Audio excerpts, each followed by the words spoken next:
अस्सलामुअलैकुम, welcome to kitchen with Alizeh. आज हम एक नई रेसिपी के साथ आए हैं। यह है नमकीन गोश्त। ये बहुत ही मज़े का बनेगा अगर आप सेम मेरी रेसिपी फॉलो करेंगे।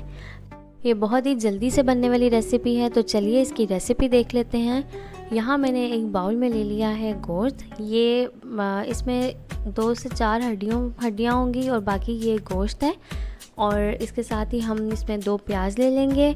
इनको हमने इसी तरह काटना है मोटा मोटा सा। और फिर यहाँ पे लहसुन ले लिया है, ज़ीरा ले लिया है, गरम मसाला ले लिया है, पिसा हुआ धनिया ले लिया है, कुटी हुई लाल मिर्च ले लिया और काली मिर्च ले ली है और नमक ले लेंगे हस्बे ज़ायका।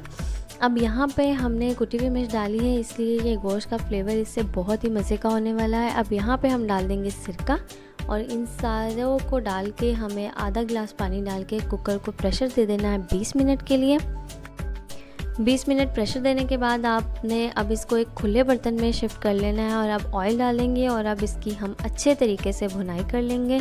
तो बस ये हमारी इतनी सी रेसिपी थी। ये बहुत मज़े की बनने वाली है, इसलिए आप इसे अपने फ्रेंड्स एंड फैमिली के साथ लाजमी शेयर करें। मेरे चैनल पे नए हैं तो इसको सब्सक्राइब कर लें। वीडियो पसंद आए तो लाइक, कमेंट और शेयर लाजमी कर दें। मिलते हैं तब तक एक नई रेसिपी के साथ। अल्लाह हाफ़िज़।